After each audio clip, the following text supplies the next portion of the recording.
All right, so welcome back. This is week 3.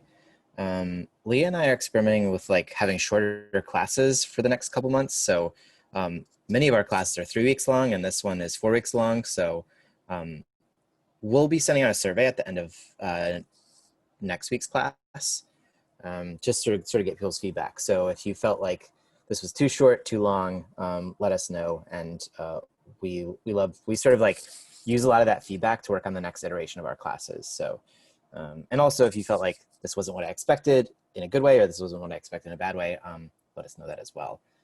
So I'm going to share my screen here, and we can get started.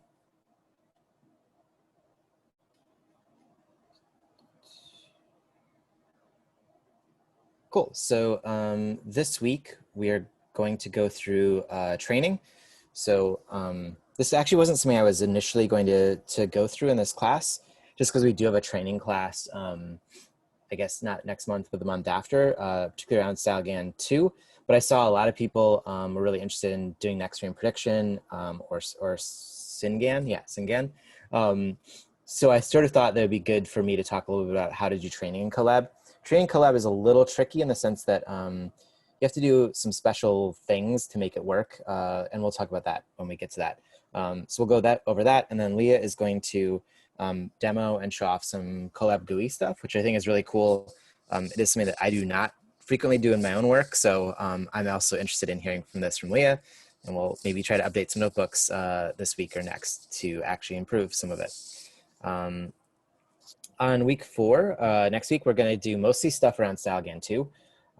So this is sort of a precursor or like a fun little morsel of what we're going to be covering.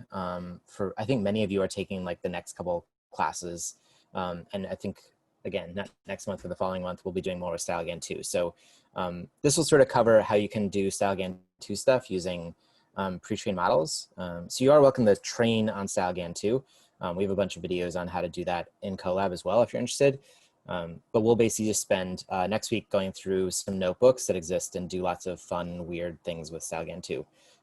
So if there's something in particular that you're interested in, I know Peter's been interested in this material. So if other folks are as well, like just drop Leah and I a note. And we haven't really figured out exactly what we're going to cover yet next week, but there's a bunch of notebooks. In fact, there was a new one that just came out yesterday that's really fun, where you can use different layers from 2 different StyleGAN networks and make some really weird looking stuff. So we'll cover a lot of different things, but we probably won't get to everything because it's a class in and of itself. Yeah, so this should be fun. And also I think probably after class today, Leah and I will drop links to our Calendlies where you can basically sign up for one of our one-on-ones. Those are like 20 minutes, 30 minutes to chat with one of us. I guess you could do both of us if you wanted to.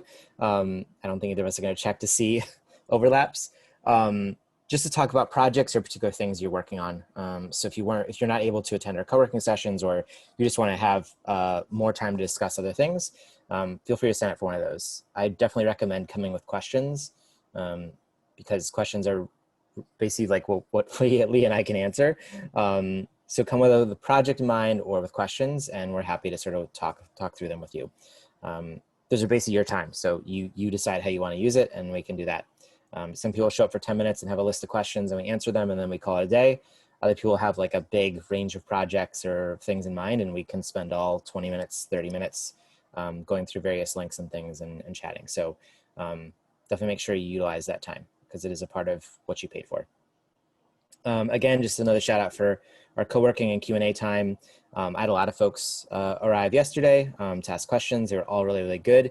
The nice thing about that time is also I learn what I'm not covering well in the class. So then I can help bring it up and make sure everyone learns from it. So really appreciate when people come in and are like, I really don't know what I'm doing. Like, I don't know what I'm doing in this area, or I'm struggling here, because it helps me understand how to improve this course and how to make sure that everyone's on the same page for things.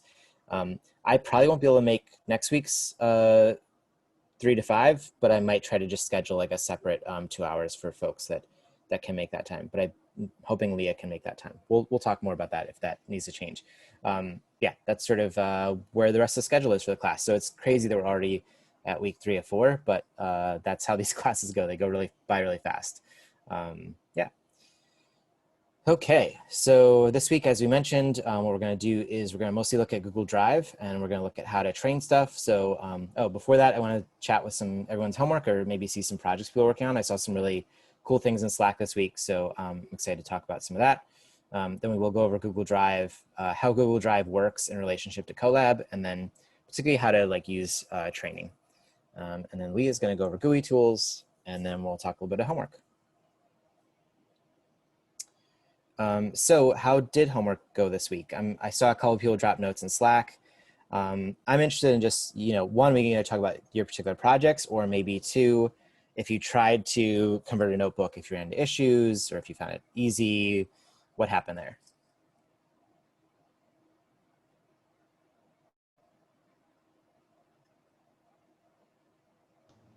I mean, I can go first, I guess. Yeah. So I found through Papers with Code a something called WarpGAN. It's up, yeah, that right Yep. there. And so I started with WarpGAN, and it created some pretty interesting looking stuff. I've been playing around with it a little bit more.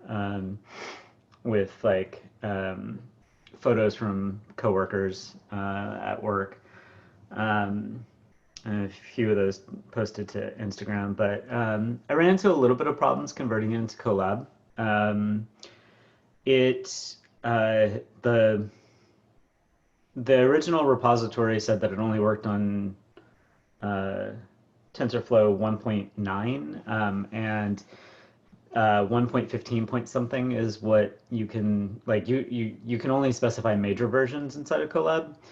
Um, and because of dependencies, I had to downgrade um, Scikit because they removed some functionality that they used in a more recent version. But once I did that, it seemed to mostly all work. I modified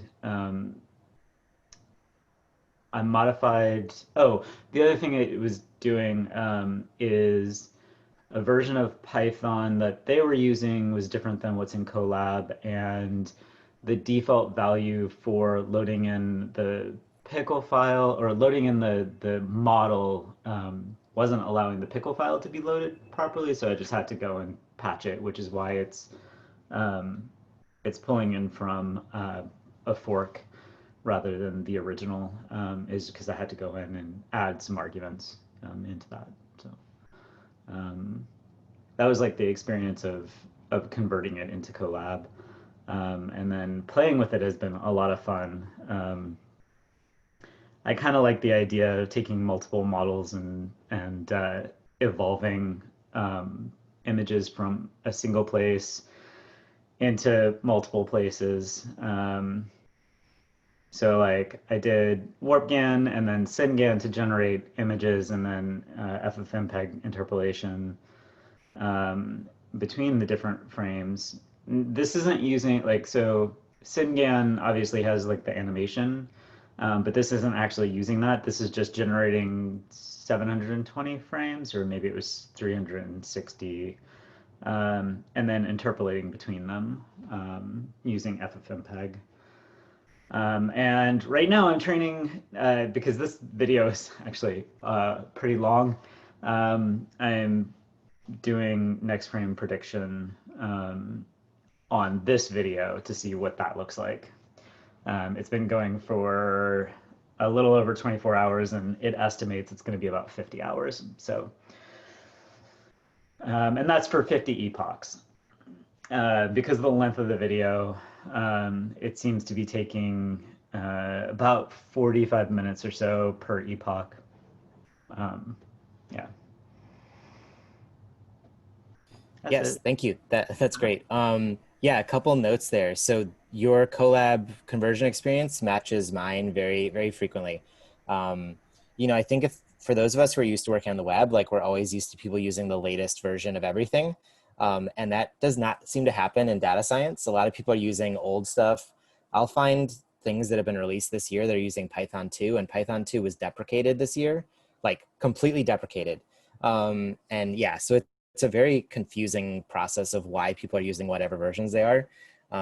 If you've ever tried to install a lot of these repos into your onto like a local server or whatever, you can kind of understand why, because upgrading things is really annoying and often breaks. So I think that's partly why. But yeah, that's a big problem with a lot of these sort of projects. And I think also like a very common thing that I do as well is like the very first thing I do is fork that repo, and then I'm using my version to work and make updates and changes to things as well. So yeah, that's a pretty common thing that I've learned to do as well, and maybe some I didn't mention last week, but I think that's really helpful. Yeah, and I love the exploration of just sort of like plugging this into SynGAN then, and then plugging it into next frame prediction. So I'm interested to sort of see what happens there. Would you mind talking a little bit about your experience in ESR GAN as well as gigapixel? Sure, yeah. Like, I basically just grabbed like ESR GAN had a collab notebook already, so I basically grabbed it, uploaded the photo, and upscaled it. I think I picked 4x because that was the highest it would go. Um, and it took maybe 20 minutes or so to generate the 4x scaling, something around there. I think I wasn't on a particularly good GPU at that point. Um, Definitely, Gigapixel did a much better job uh, with 10x scaling. Like I actually really like the way that looks. I ended up buying Gigapixel AI just because it did upscale so nicely. Um, and I also have other Topaz lab stuff.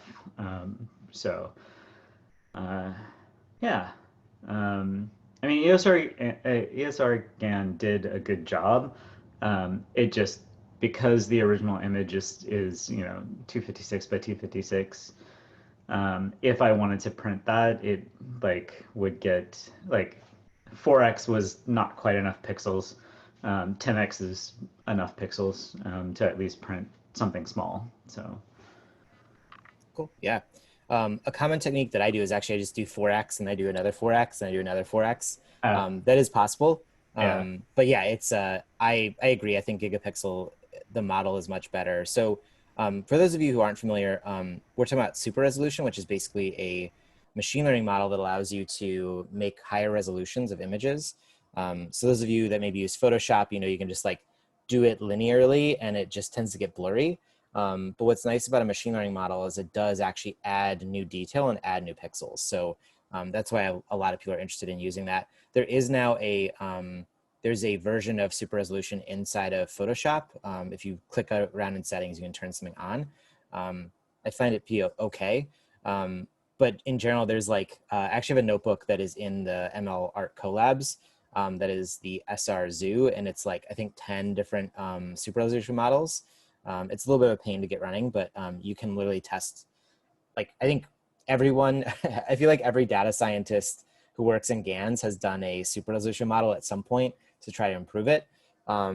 So, there's a ton of different models. They all claim to be the best, and you like have to kind of go through them and figure out what's what. So there's obviously the Colab notebook way to go through that. Gigapixel AI is an app. Actually, let me just see if I can open it here. And it's by a company called Topaz Labs, which is like a photography app company. And they do a lot of work now with machine learning. So they are basically training their own models. So this is an example where they have sort of a custom model. And you can do super resolution they have a bunch of different tools. So Gigapixel is their super resolution one. They have a different one for video if you want to do super resolution with video. They've got some other tools as well. But what I really like about Topaz Labs is I'm almost positive that what they are doing is training their own network. So because I think they have access to all these photographers, they're asking for really, really beautiful photography and then doing training off that. Whereas a lot of data scientists in research labs are using like crappy stuff they find off the internet, or crappy stuff that was found off the internet 10 years ago that's still a freely available data set. So I think what we're beginning to see here is that if you spend the time to build a better data set, you will get a better resolution image. And I think you can sort of see that here, right? Like there's a little bit more smoothness here. Even the details where it does up-res, it does like a little bit of a nicer job of not having this really sharp sort of like line detail. So I just think in general, like I think what Topaz Labs is doing is really interesting because I do think they're building in their own custom models. And I think that's leading to better like sort of resolution and better detail. There's also like the nice thing about Gigapixel, which I just closed because it was pinwheeling, is that there are a bunch of little settings in there. So there's a setting where you can actually turn on look for faces, and it will resolution faces differently than it would other things. Yeah, so I did Yeah. that for this one. Oh, cool. Okay. Yeah. There was actually an article last week about someone turning that on for a photograph that didn't have faces in it, and it like randomly found faces in it because it again it's finding these little details and began to expose faces and things. And you know, I think people are using that as an example of machine learning being bad, and I actually see that as the opposite. That's like user error, right? Like if you're like purposely like doing what the model isn't meant to do, like yes, you'll get this. But in that case, I think it's more like, well, they've like really split out the model to do faces or not do faces, and like you should pick, like as a user, it's your job to pick the right one. But I thought it was really interesting that, you know, again, the people are starting to like look at these things a little bit closer and be like, how does this actually work? What's going on here? So definitely recommend checking out the Topaz Labs folks. I think they have 30-day free trials for most of their apps. But if you are interested in buying one, let me know because I do have a discount code for it. So I think you'll get like 15% off. They're not the cheapest things, but they are like pretty nice in what you get. So cool. Thanks so much. Nauka, will you talk a little bit about what you did with yours? Sure. So I did a couple of things this week. Yesterday, I converted the U2Net repo, and I tried it in the morning by myself, and I ran into a couple errors, and one of them said like missing OS, and it was some like also some folder structure issues. So reached out to Leah, and then she helped me walk through it yesterday night. And essentially, this model makes mats from your input images. So a lot of the examples that they have on their GitHub is like a photo of a camel and or something, right? Like some kind of animal, and then or like a horse, and it's a color photo, and then it spits out a black and white mat. And it interested me first because it reminded me of like just the black and white mats reminded me of photograms. So instead of actually just putting in a colored photograph, I thought like, what would happen if I use it in like a quote unquote wrong way, like a way it wasn't intended. So just like put in an already silhouetted or already black and white image, and I wanted to see what it would happen or what it would do to the images. And I kind of like how it's like, it could have just gave me the same image back just because it's already black and white and silhouetted, but it made it more like X-ray-y, which I was really into. And because it only does images, I thought, like, I haven't tried this experiment yet, but like I might spit out like a PNG or a JPEG sequence of some kind of render and then feed it in to see what it would do to every frame, and then stitch that into a render and maybe like put in next frame prediction. So it might turn into like a really weird black and white kind of spotty animation, but I'm down to try that out.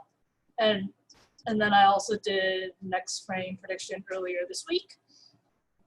And I used two different renders. One of them was text-based, and this took a while for it to render render because it was kind of a long video, and I didn't realize how long it was going to take, but it was definitely less than 24 hours, but I kind of broke it up into pieces to work on this. And then the first one was just a rotating 3D rectangle, and because it already looped, I wanted to see if it would actually just keep on looping, but it clearly didn't.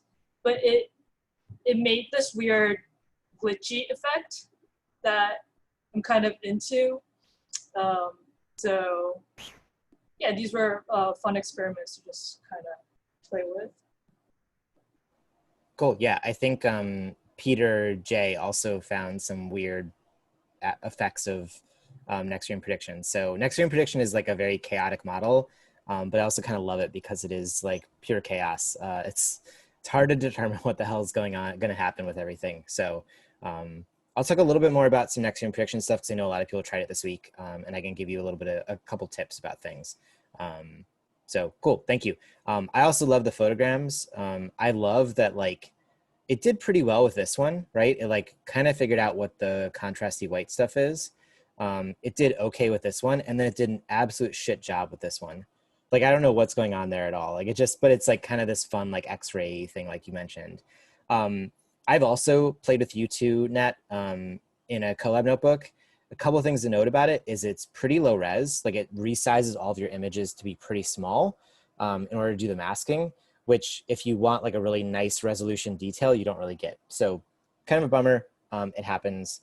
I'll also say that I found it kind of annoying that it only gave me the mask. Like it just gives you just the black and white mask.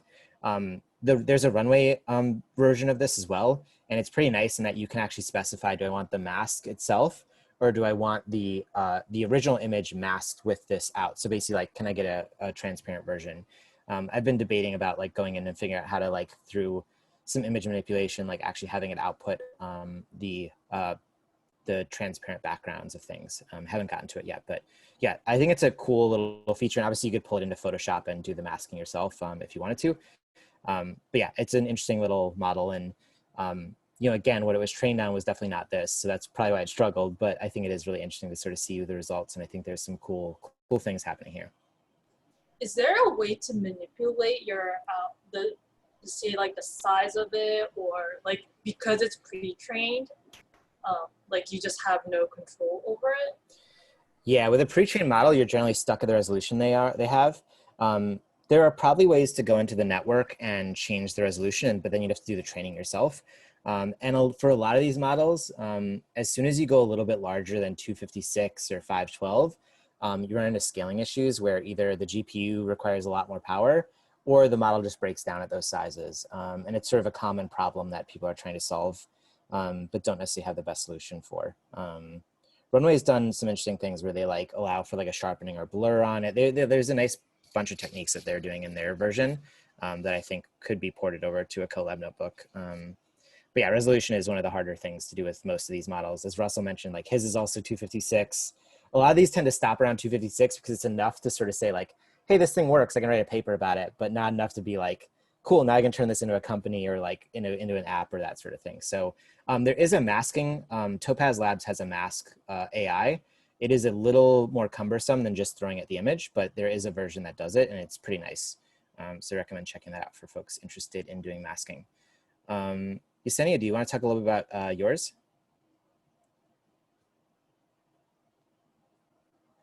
Yeah.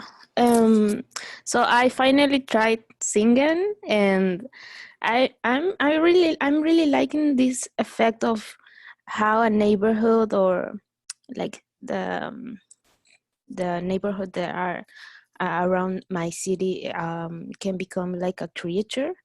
So I actually made this singing, and then I modified the results.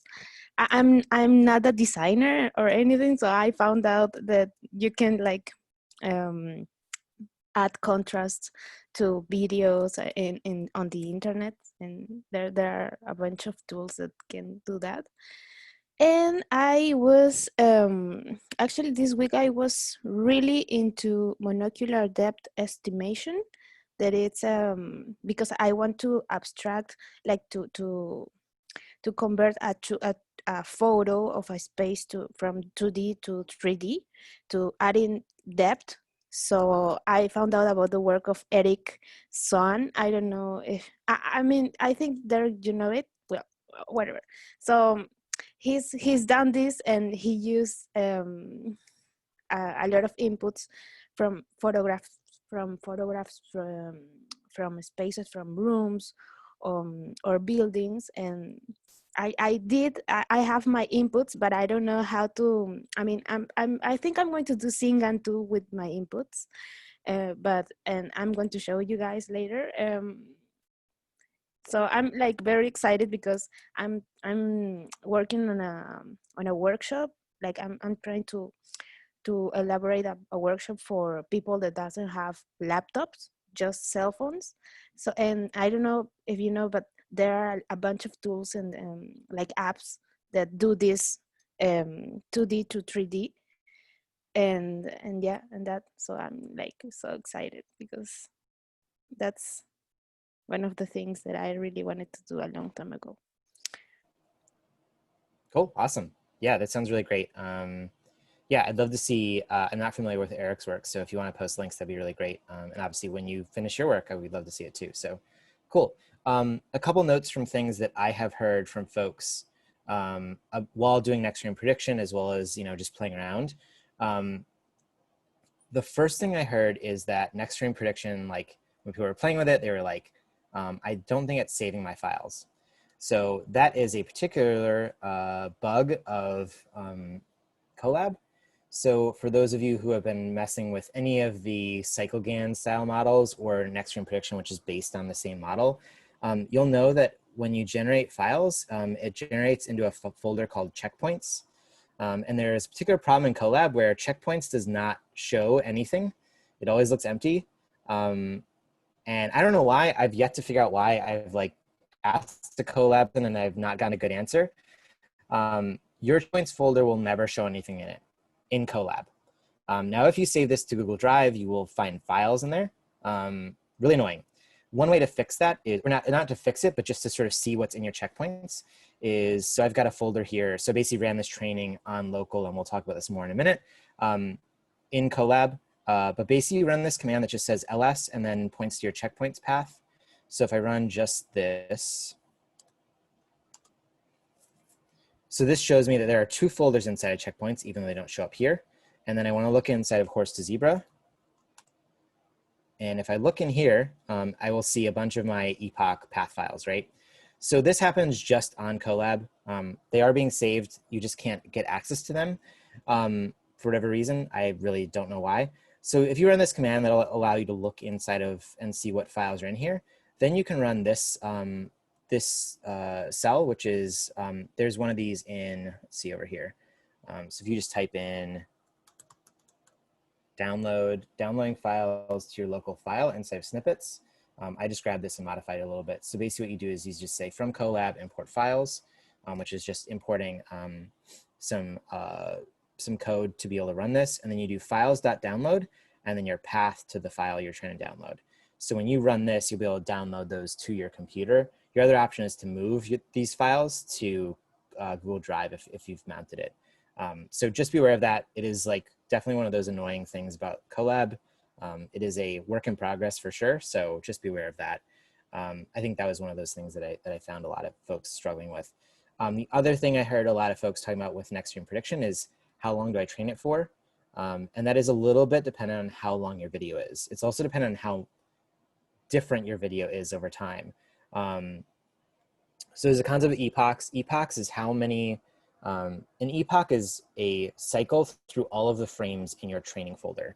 So in the case of next stream prediction, if you have a 5-second video and it's 20 frames per second, that's going to be like, 100 frames. So cycling over 100 frames is one epoch in that example. But if you have a minute-long video at that length, it's going to be a lot longer. So what tends to happen, and what I've found personally, is that if you have a longer video, you can train it for less epochs, but those epochs take longer to train.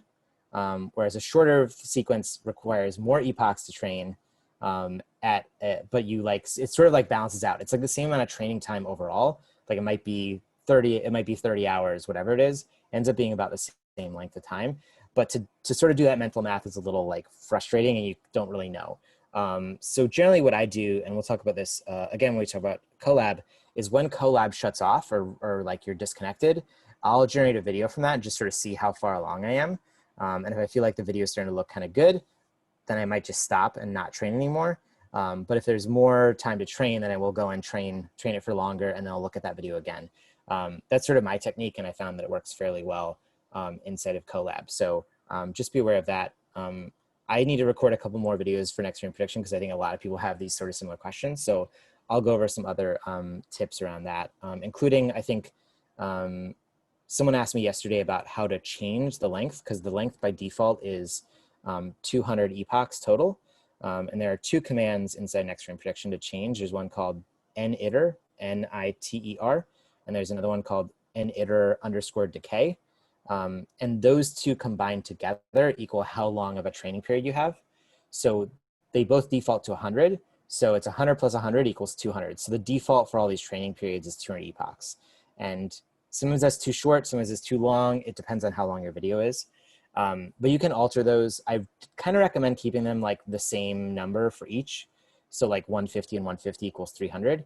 The only reason I say that is because like the papers sort of said that that was maybe the best way to work. You can also make those shorter. So you can make it 50 total by saying 25 plus 25. What's actually going on there is a little bit more complicated than I want to go into in this, but it's basically a learning rate change over the time for those. But yeah, just so you're aware, like those are sort of some of the things that I heard. Next stream prediction is kind of chaotic. Like it very rarely does exactly what you expect it to, which is like just repeat the video back to you. So even if you could trade for a long time and never get there.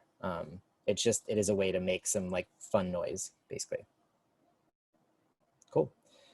Any other questions or thoughts from work this week?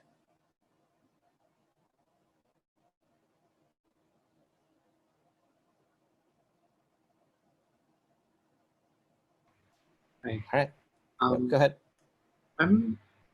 Yeah, I guess you might be about to get to this, but I'm feeling a little like uncertain about disk space and yeah, just kind of like general rules of thumb about how to navigate that. Yep, perfect. That is a great transition into our next topic. So yes, cool. So let's talk a little bit about training in Colab and using Google Drive. For many of you who have started doing some training or just messed around with it a little bit, you probably have come to the realization that many trainings can't be done in less than 10 hours, right? So if you do not have Colab Pro, you're given a server for about 10 hours consecutively, and then it shuts off, you gotta restart it, go over again.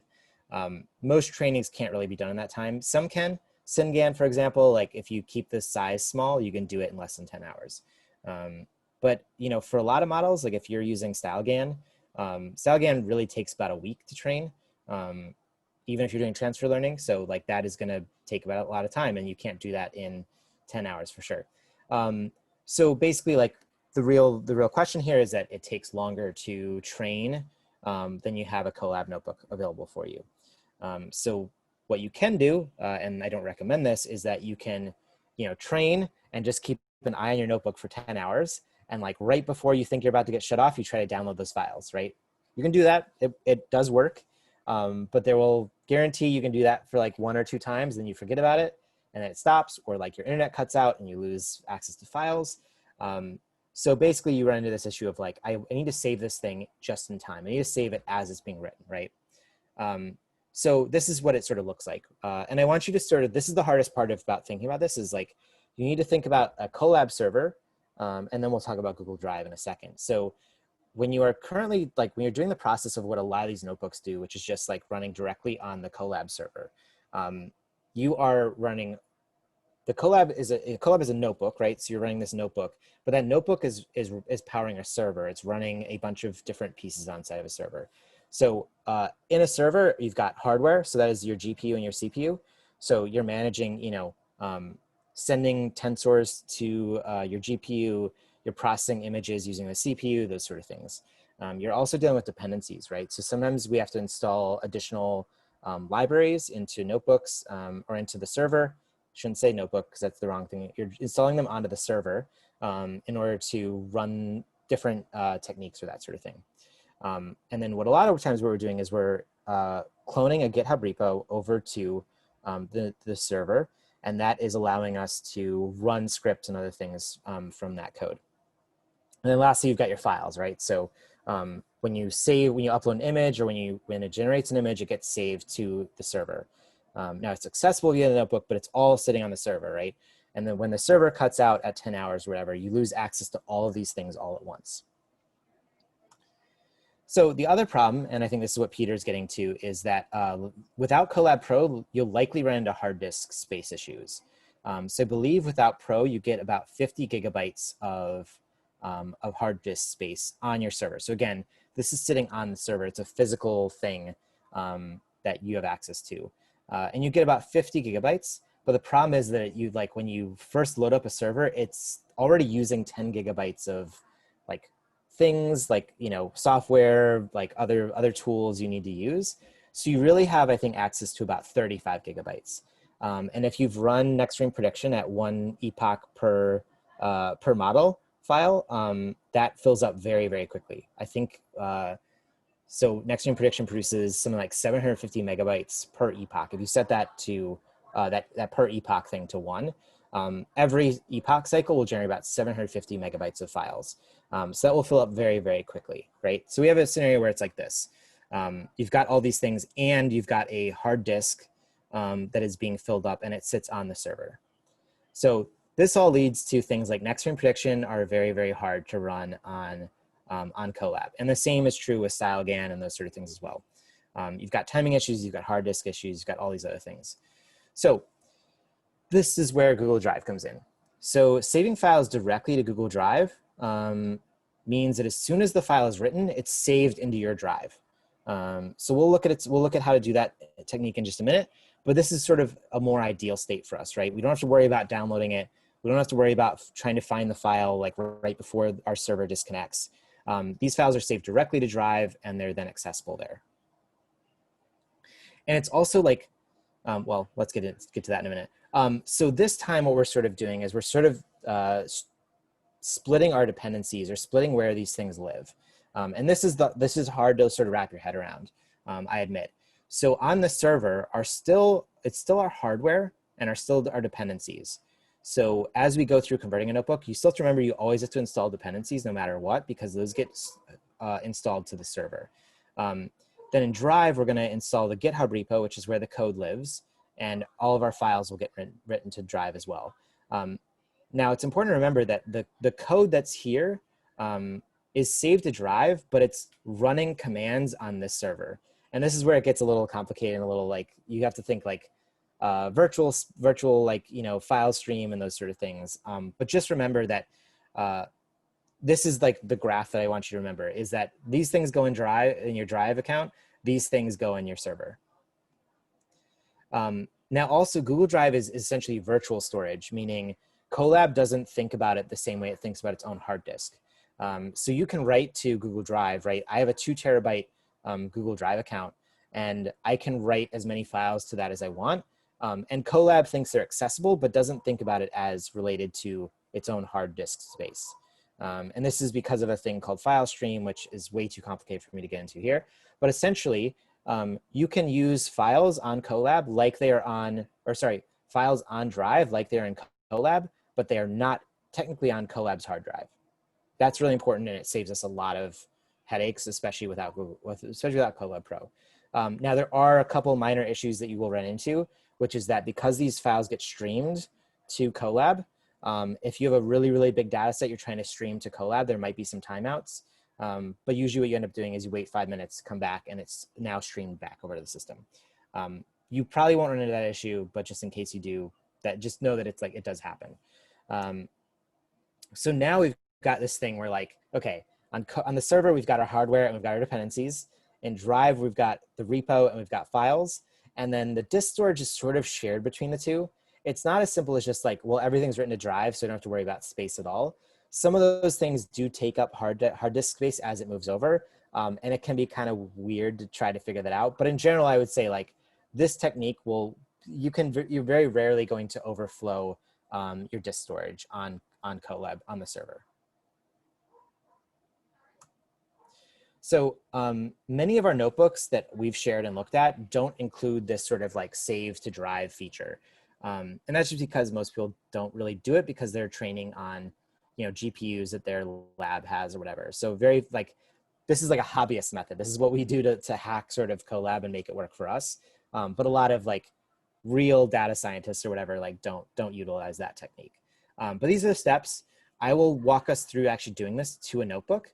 But in case you want to come back and do it for your own notebook, this is sort of these are the steps that I do. So the first thing I do is I throw, the first thing you do is you add the mount drive code into your notebook. You're then going to go through basically what I would call a setup step, which is you need to set up your drive to have the Git repo written to it. You're going to make a folder inside of Drive to sort of house all those files.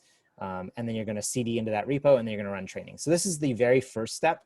So basically the very first time you run any notebook that you want to use training in Google Drive, this is sort of the technique you're going to do. Now, when that server disconnects, you will come back to the notebook and you'll mount Drive again. And then instead of installing everything, because remember we've already installed it and it's saved into Drive, we're actually just going to move into that repo again and then continue our training from there. So this takes a little bit of just like getting used to, sort of like walking through this process. But once you get it, like I've gotten to a point now where I can restart a training in like 3 to 5 minutes, depending on how much dependencies I have to install. But this is the technique. Let me just see what time it is. Okay, so it's 1:15. Okay, so why don't we take a 5-minute break, and then when we come back, I'll actually demo and walk us through how to do this. Sound good? Okay, so see everyone at 21 after.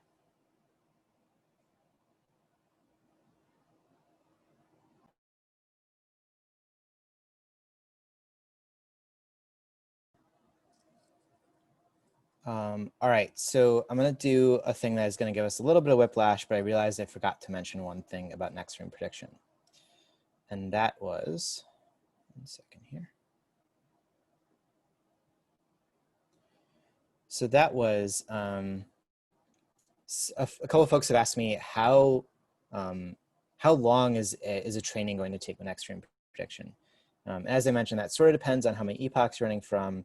It sort of depends on how long your video is, but there's a couple ways to just sort of check. And let me just go over one of those right now, which is not that notebook. Welcome to the hell that is my Chrome tabs. If you're doing a training, you'll notice that a lot of times you see an output that looks like this, right? So there's a bunch of just like sort of spit out things. What I recommend you look for is you should look for something that says end of epoch. Right? So right here it says end of epoch 180 out of 200. So this is pretty far along in a training. And then you'll see time taken. Now, if you look at every end of epoch, there'll be a couple seconds of difference between each one of these, right? So this one's 1814, this one's 1811, this one's 1818. So in general, like, you know, 1814, 1815 sounds like about the average, right? So if you take the average, which is 1814, that is how many seconds it took to train that individual epoch. So that means it took 30 minutes. This is a very like long and cumbersome training. Many of yours will not take this long. Mine is for whatever reason.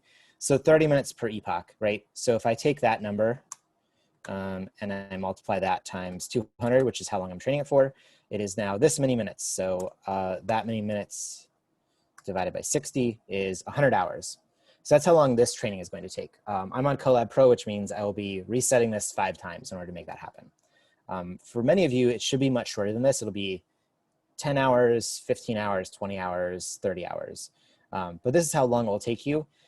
It's worth noting that if this number is really, really high and you're like, I'm already exhausted having reset this twice, maybe this isn't the right tool for you.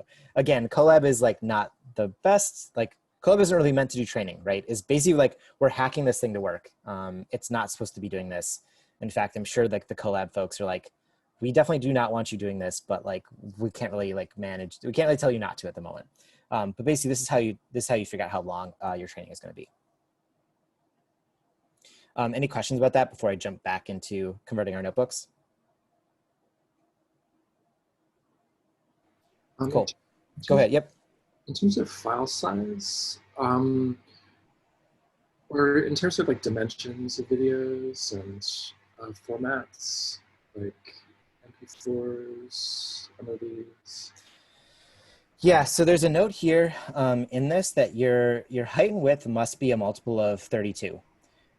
So most of the demo examples you'll see here are 1280 by 736. Now, normally video is 1280 by 720, but 720 doesn't divide evenly by 32. So what we do is we basically like stretch the video and then we like cut it back down when we output the video. This is a common technique, and it's, again, you're messing with pixels very slightly. It's not going to be the end of the world. You can alter this to be a different number. I would say that like anything above like 1500 pixels, you might max out your GPU. The GPU, I think this size ends up taking about 10 or 11 gigabytes. So depending on what GPU you're on, you might run into issues making this larger.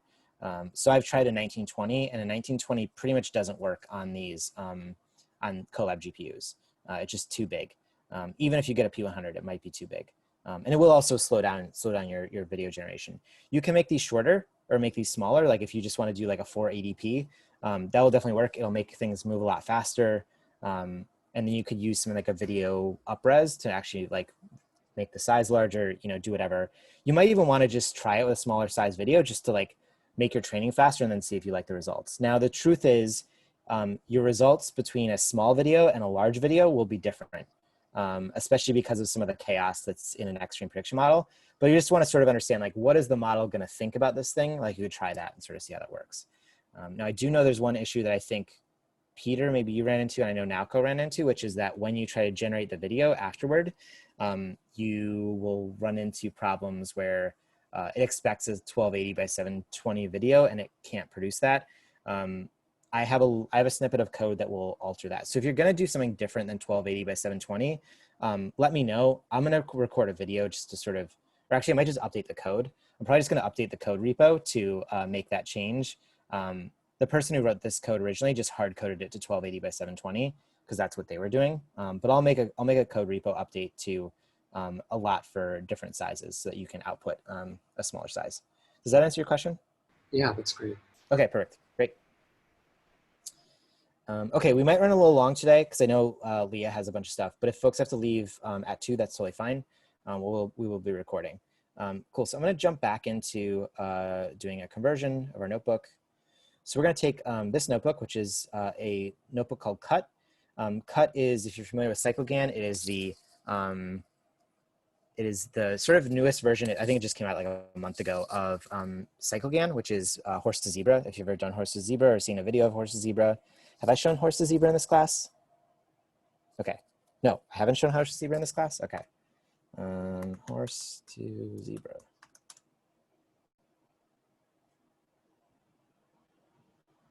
There are many videos of horse to zebra. This is one of them.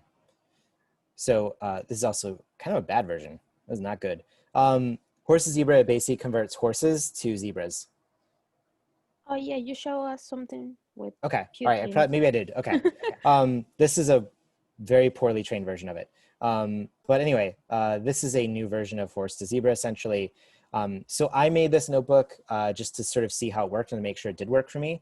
So I'll just quickly run through how this sets up.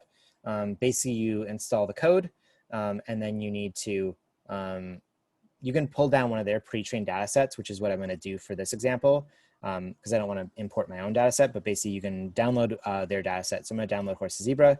And then there's this training command. Now, I actually found that on Colab Pro, I could run this entire thing without having to restart my machine.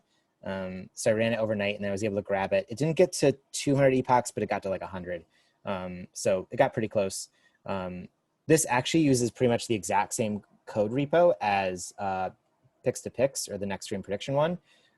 It just has different stuff going on behind the scenes.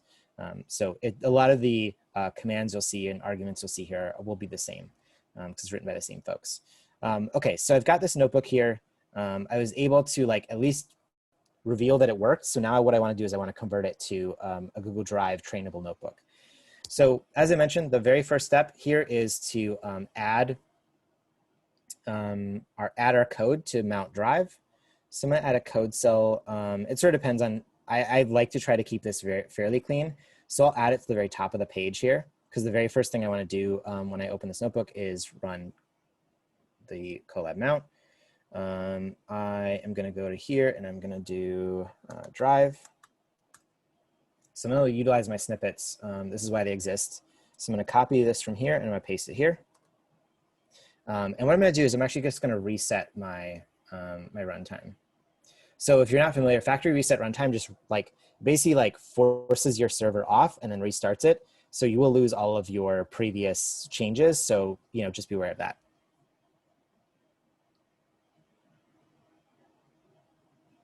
And then, okay, so now I'm going to run this now that we're reconnected. Cool. So I'm going to run this, and this will, I'll go through all the steps to mount my drive.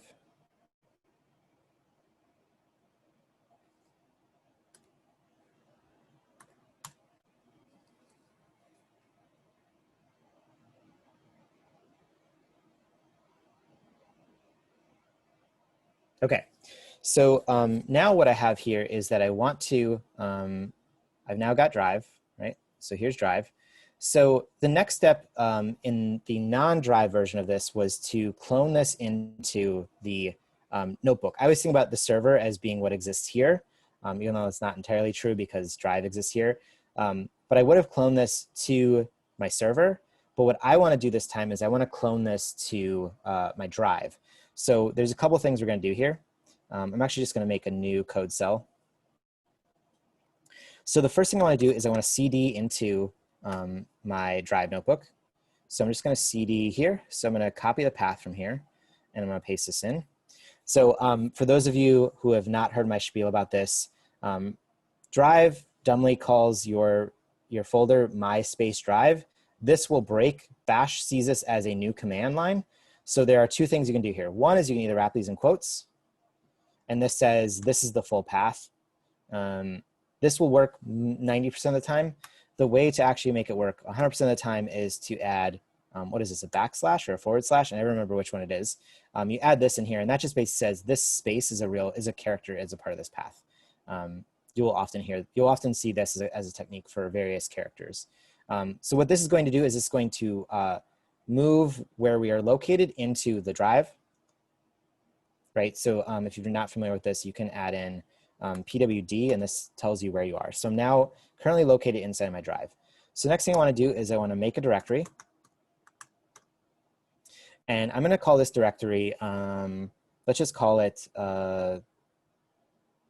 Colab-cut-test. I think I already have a Colab cut, so I'm just going to call it Colab test. You would probably want to call it just Colab cut. The reason I make a folder called this is that one, it's the model, so I know what model I'm looking at. And then two, I know it's what's running on Colab, because sometimes I'll have other stuff that I'll upload or whatever. So this just tells me like, this is a thing that runs on Colab and it is called cut. And then, so I will, I'm just gonna actually move this down. So like sometimes the way that I work is I run commands individually and then I paste them together into a full command. That way I know they work one by one at each step. So I'm gonna run this. So now if I come over here and I run this, there should be, come on. It's down at the bottom because capital letters come before. Yes, okay, thank you, thanks, yep, perfect. Okay, so that worked, right. So for every reason, it alphabetizes by capital letter and then by lowercase letter. So Colab cut test showed up there. Thank you, Russell. Okay, so now I'm building up this command, which I'm going to run again. Now I've made this folder, but now I need to move into that folder. So what I'm going to do is I'm going to hit CD, and I'm going to say // which is saying where I currently am, and Colab cut test. I'm going to run that. And now I'm inside of this folder. So now that I'm inside this folder, now I can actually clone this folder over. So what we're doing is we're making like a master folder and then we're cloning GitHub into it. I find this is just my technique because then I know it's a Colab folder. This is just what I like to do. Some other folks might do a different way. So we're now going to clone this in. And this will take a little bit of time to move over.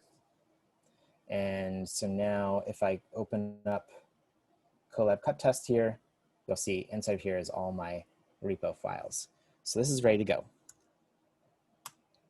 Now, so now I've done this step, so I can actually delete this. the last thing I want to do is I want to CD into that folder. Let's do it here. And now I'm finally inside that folder. So I'm going to paste this up. So now if I were to restart this from scratch, or like share this with a friend, they would run this entire cell by itself. And that's really helpful. Now, why didn't I add this here? So I didn't add this because, again, remember that these are dependencies. Dependencies run on the server. They don't run in Drive. So for me, this is how I help separate mentally. Like, this is stuff I'm running on the server versus this is stuff I'm running in Drive, if that makes sense. So I would generally, like, it doesn't really matter if you want to have this its own cell, or if you just want to add this to the very end and just say, sort of say dependencies. This could work. So, okay, I'm going to skip ahead a little bit and just sort of say, like, what you would do from here then is you would now run your training, and your training will actually save directly into this Drive folder because you're now inside this location, whatever. Now, you run into a bit of an issue. The next issue is that when you are, when your session is stopped and you want to come back, you don't want to run all this code. All you really want to do when you come back to a new session is you actually just want to CD directly into this folder. All you really want to do is this. And you want to add your escape character. So this is all you want to do when you come back, right? So actually, let's just do this. This is going to add a second or two to my time, but let's just factory reset and reconnect. And we'll do this stupid step all over again. This is the most annoying part of it.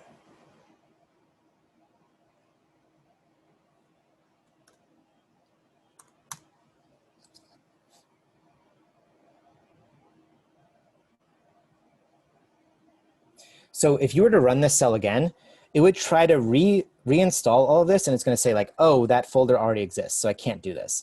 This will usually lead to making a bunch of a mess in your files, so I don't recommend doing this. All I really want to do is come back here and do this, right? And then I'm going to need to install my dependencies again, which is maybe why I would separate it out.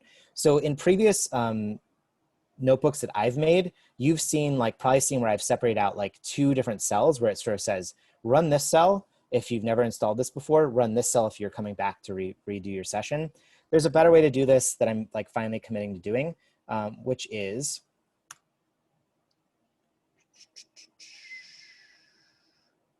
which one is it?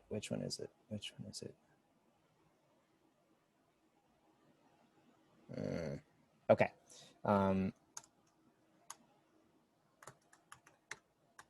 We're actually going to look and see if this folder already exists. I don't know if it's actually.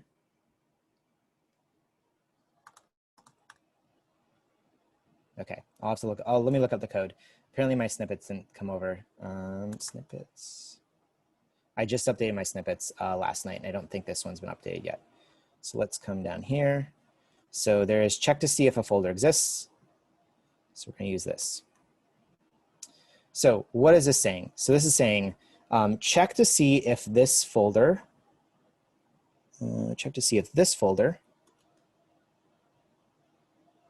already exists. If this folder already exists, all we're going to do is we're going to move into that folder. And if it doesn't, what we're going to do is we're going to install the repo. Does that make sense? So now this is nice because now anyone can run this one cell and get the right thing to happen. Whereas before you have to do some reading, you have to kind of parse in your brain what's going on. So this is a nice way to sort of like make this a little bit more user-friendly. Now what I'm also doing is I'm installing the dependencies at the end because again, you can run this one cell no matter what. So this is sort of a nice technique. And this is also like, this blows my mind that you can write Python and Bash together. Like this is like super weird and like, it definitely confuses me, but it works. It's like kind of mind-blowing that it does work, but and this is why I've long avoided it, but it does work. So now you can sort of use this one cell all the time. So this is very, very nice. We're gonna just run this cell and I believe it will work for us. Let's see. oops, something didn't work there. Why didn't that work? I know why. Because you can't mix, you don't want to mix this plus quotes. So now I fixed it. This should work. Yep. So now we're moving into that folder, and then we're installing our dependencies. Okay, so now we're pretty much set up here. This notebook is mostly converted. I'm just going to run this just to make sure that it does save into the right place. So this is running a script that will download our data set for us. This should be pretty quick because there's not that many horses in here. So I've now downloaded this data set into Drive. Now again, be aware that if you have a 15 gigabyte Google Drive folder, this will get filled up very, very quickly. So I definitely recommend that if you're going to use this technique that you upgrade to like the 1 terabyte or the 2 terabyte options within Google Drive. And if I go to data sets and I go refresh. Oh, wrong folder. Colab cut test, cut, data sets, horse to zebra. And if I open this, I see many, many horse to zebra folders. We don't need to talk about this too much, but just know that this is working. So now I'm ready to train. The training commands for this, if you are interested, basically you load in just how big, you load in your data set. So this is the path of the data set, and then you load in your project name, and then load size and crop size, just like how, how it basically allows the thing to run a little bit faster, and it resizes your images a little bit. For those familiar, like this is a common technique that I do. If you don't like filling up, like editing a single script line like this, it's kind of annoying. This is a nice way to pull out all of your variables, and then you can set your variables here. And as long as you say, like run this cell, this is now saving your variables to the bash.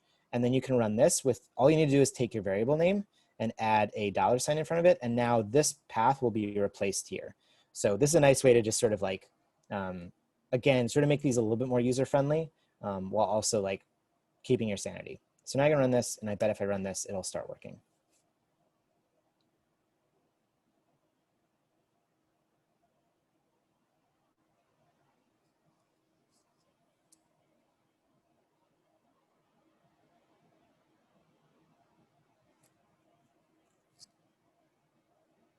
All right, and we're running. So that's pretty much it. Like now all of these files, and maybe we'll look at this after Leah's finished demoing, but all these files will be saved into a folder called checkpoints. Now again, you're gonna run into the same issue here, which is that you can't view anything inside this folder in Colab. But if you go to your Drive account on just like, let's go to drive.google.com. and then actually be in the right Drive account.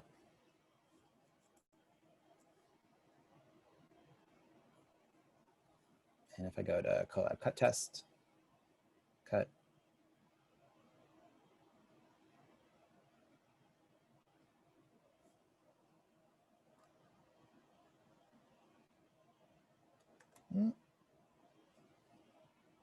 What's going on here? Why can't I see checkpoints yet?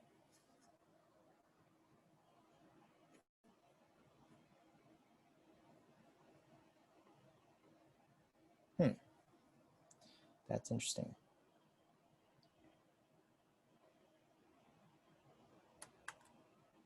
Well, maybe because we haven't written anything to it yet that it has not appeared here yet. So let's do this. Let's take a pause. Let's have Leah demo some stuff, and then we'll come back and make sure this is working the way I expect it to. And if it doesn't, we'll figure out why. Leah, are you ready to go? Yeah. Okay, awesome. I will stop sharing that. Sharing screen. Okay, cool. So, yeah, I'm going to be talking about, I feel like kind of part of an ongoing theme of today is making your Colab notebooks more user-friendly. Like if you just like took a Git repo and then you converted it into a Colab notebook, like you like get the code working, but then how do you make it like actually something you can like hand off to someone else and be like, okay, you can go play with this now. Especially if it's someone who isn't, who like does not know Python beforehand, or like doesn't have that much experience coding. They're also, yeah, if that's like not enough motivation Also, just adding sliders and parameters for yourself makes it easier to like use your notebook on like so that you don't have to be like, okay, I need to go to line 135 and edit this variable name every single time I want to like use a different like name for this file or something. So let me present this.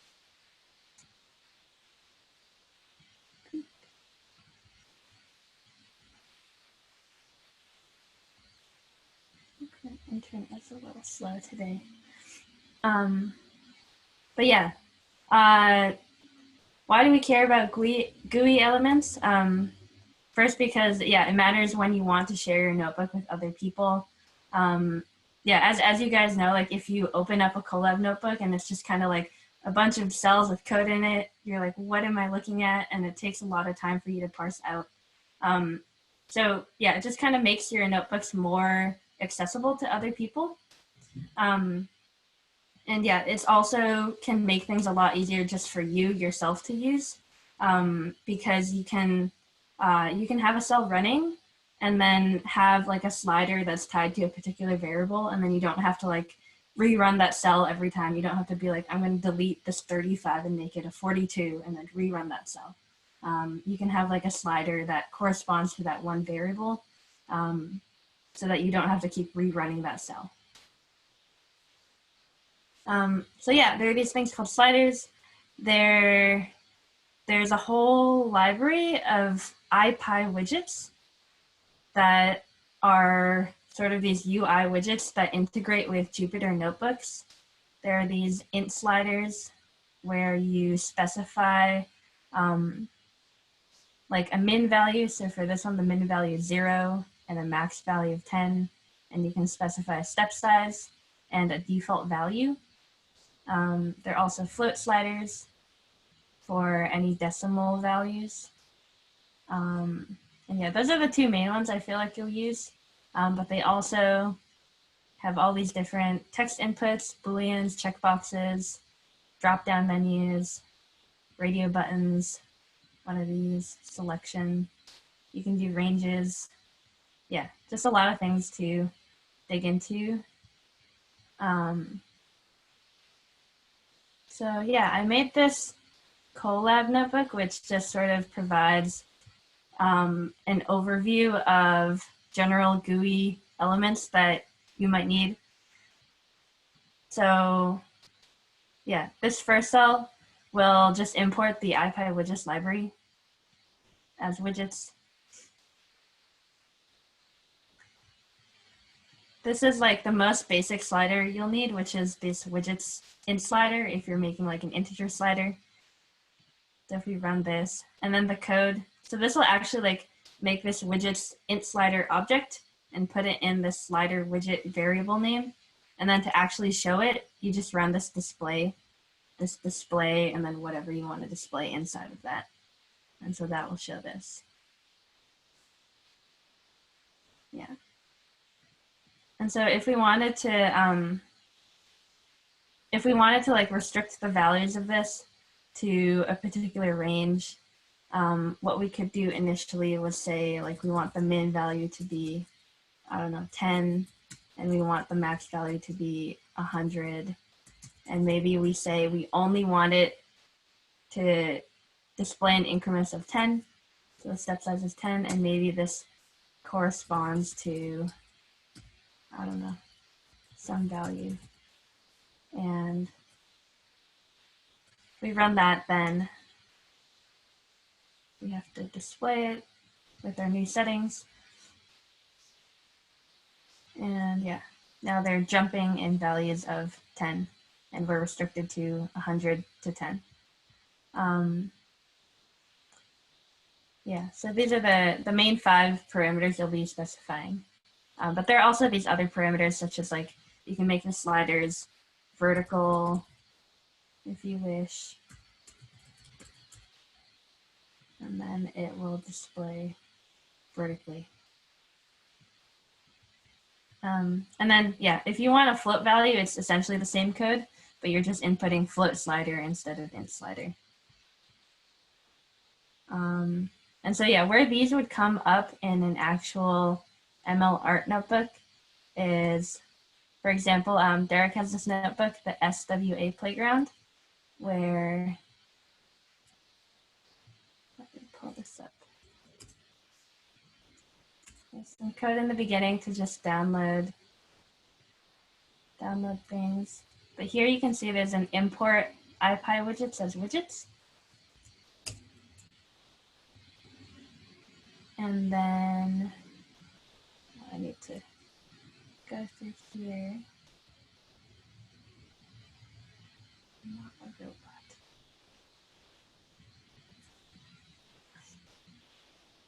Wow, I've never seen that screen before. That's amazing. Which one, the Are You a Robot? Yeah. Oh, I get that all the time. You've been flagged, Leah.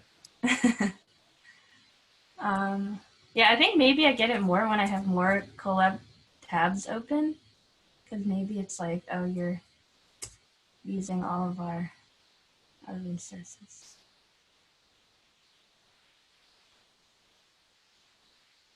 But yeah, while this code runs, here at the top we can see we're attaching the seed, the scale, the truncation, and blending value to these sliders. An int slider, a float slider. Yeah, the seed is just like the random seed you're using to seed the generation. And yeah, scale, truncation, and blending are all floats. And yeah, we specified, you know, it ranges from here to here and labeled them and set their default values.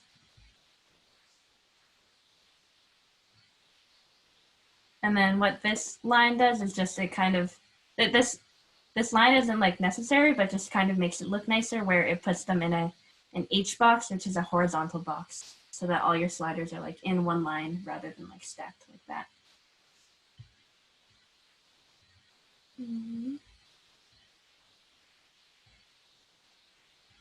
Yeah, I think it's happening. It's downloading some things. So we can hop back while that runs. But yeah, essentially this is what it would look like once it's done running. Just these sliders that update.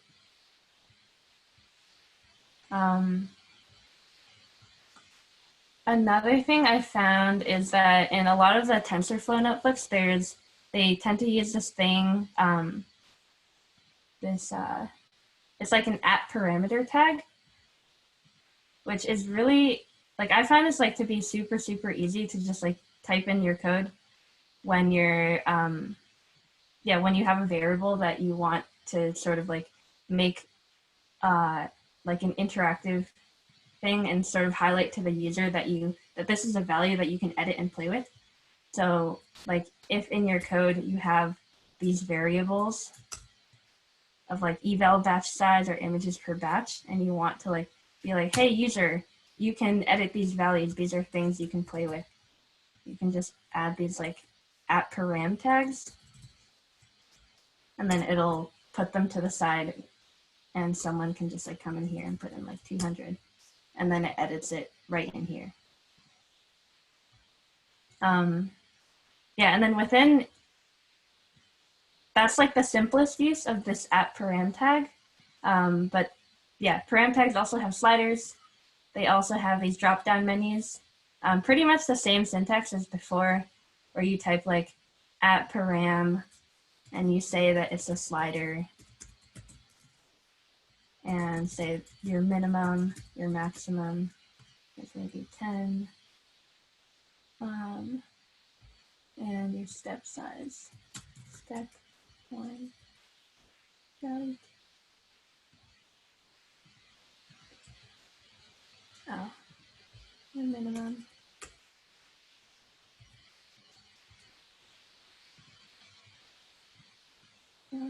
Oh.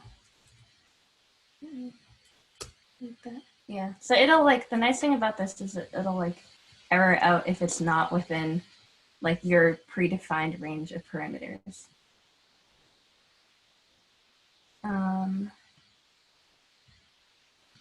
Yeah, and there are a couple notebooks that make use of these param tags, like this is the Began TensorFlow notebook, and they have these sliders. If I ran through all of these cells while I scrubbed this, all of these, like the grid below, would change. Although, yeah, right now I don't need to go through all of that. Yeah, for those of you not familiar, TensorFlow is another Google project. So my guess is that the TensorFlow folks will do the Google way of things, right? And so that's probably like these form features in Colab.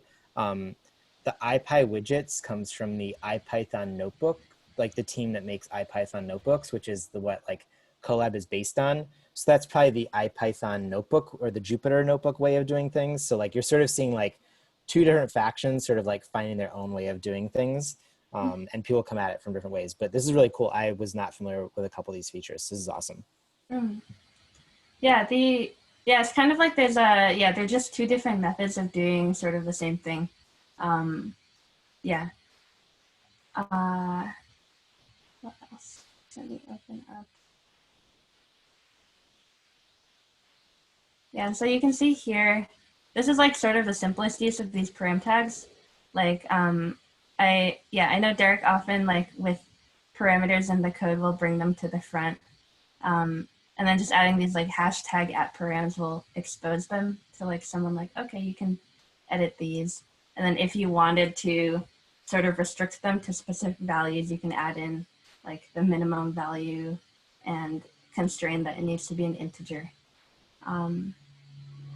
Yeah, while I was exploring this, I actually ended up using it where I was using this camera capture snippet of code, which, yeah, I don't think the details of how it works are actually important. It's just like a bunch of JavaScript and JavaScript promises, which I don't think we need to go into.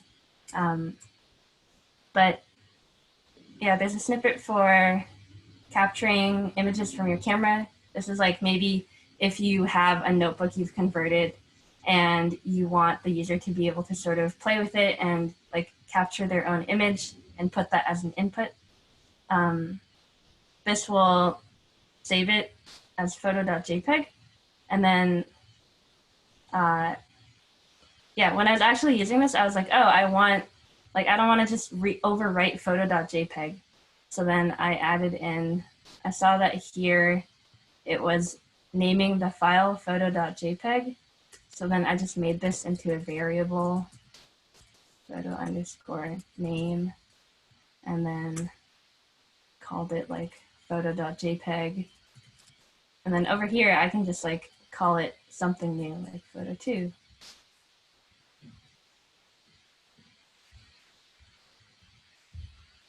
And then when I do a new capture, it will be saved as a new photo and not overwrite the old photo. So yeah, coming in handy very, very quickly. Yeah, and then this right here is just a snippet of code to display an image from a particular file. Yeah, it's just the display command once again, and then image, and yeah, just a path to the particular file. You could once again make this like a variable, and then @param file_name is content/pine.jpg, and then hashtag @param. Yeah. And so that's like if you have a notebook and you want to you want like your user to be able to view a particular image. Yeah, and that's about it for these GUI inputs. Yeah, generally the message I want you guys to take away is that yeah, code can be kind of hard to read if you just have a lot of cells with code in them. And if you have variables that are meant for like the user to sort of play with and see what happens in reaction to those, you can use like sliders or different kinds of UI inputs that, yeah, especially with like these like app params, it's like not that much code to add on to whatever you're writing. And I think yeah, it makes a lot easier and a lot more intuitive to the user that these are things that they can play with.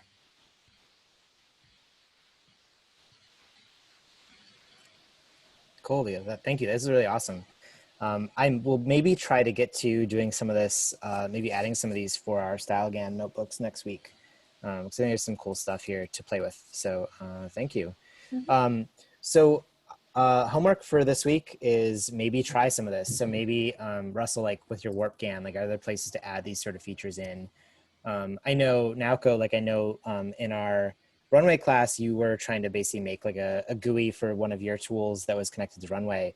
Maybe there's ways to even make this like a thing you can now do in Colab, and then it'd be free for you because all people need to do then is spin up their own GPU, right? So like this is where it could get really cool, right? Is like now you don't have to like set up a server and like pay all those server costs to manage a GPU.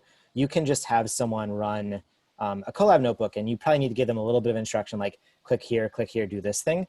But I think this could really build up into a way that would be really, really helpful for folks. So I think there's a lot of opportunities to take this and do something really interesting. So, you know, homework is to play with this. I think just keep playing with these models. I mean, I'm really interested and excited to see people really getting into next frame prediction and SynGAN, which are quite honestly really hard things to do outside of a Colab notebook. It's really hard to do them inside of Runway. It's very tedious to get them set up on a server. So I think notebooks are perfect for these sort of tools. So definitely recommend keep playing with them. I added a couple other new notebooks to the repo this week. So check it out and see if there's any new ones in there you want to play with, or go find something that you're really interested in trying to port over to notebooks. Leah and I are happy to help people like help convert things. So let us know. One thing I should note is the conversion in the drive thing is working correctly. I think there's just a little bit of latency between things that get, when you make a directory, it might not port over to drive for like a couple minutes. It's like some file stream issues there. So, but I did take a look and it is running. So everything there was working. I will save out that folder or that file and save it to our repo so folks can see the difference between the two notebooks if they're interested. Yeah, so that's pretty much it for this week. Any questions?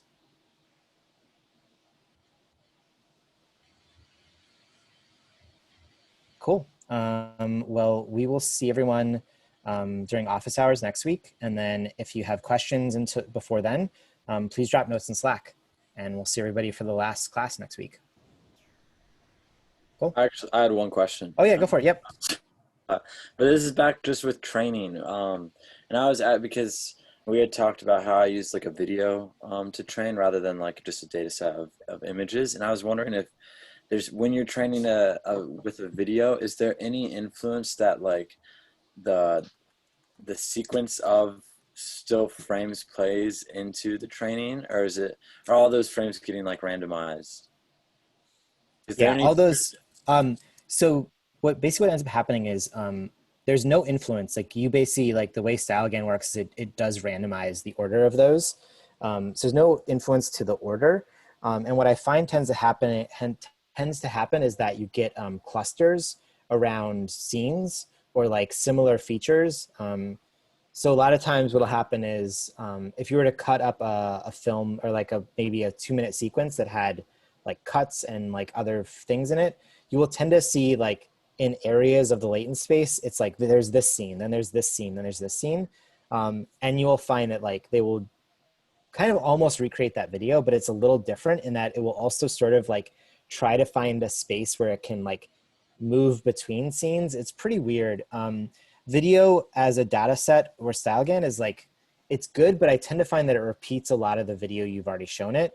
And then it like, it makes these jumps between scenes, or like it finds ways to like combine different things in a way that is non-intuitive because of the features. So there's a couple of things you can do. One is I recommend, if you're gonna take scenes from a video, I don't recommend doing 24 frames per second. That's just like too many frames. So I recommend like reducing your frame set down to like 2 or 3 or 5 frames per second. That way you're not getting like just like the same image over and over and over again, but you're getting more just like disparate like individual elements of a video. And then obviously from there you want to have a longer video so you get more different like diversity of scenes. So I would definitely like I actually like don't know that many people doing stuff with video besides like me and maybe a couple of people who have taken my classes. So we still like, it's a lot of like, we'll have to try and see how it works. But yeah, those are maybe my recommendations, is start with a lower frame rate and then try a little bit of a longer video with different types of scenery in it.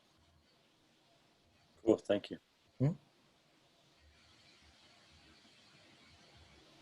Any other questions? Oh, Russell. No? Okay. All right, cool. I'm muting so I could say bye whenever. Okay, cool. All right. Well, if there's no more questions, then we'll see everyone next week. Bye. Bye, Bye. guys. Thanks, everybody. Here. All right, thanks.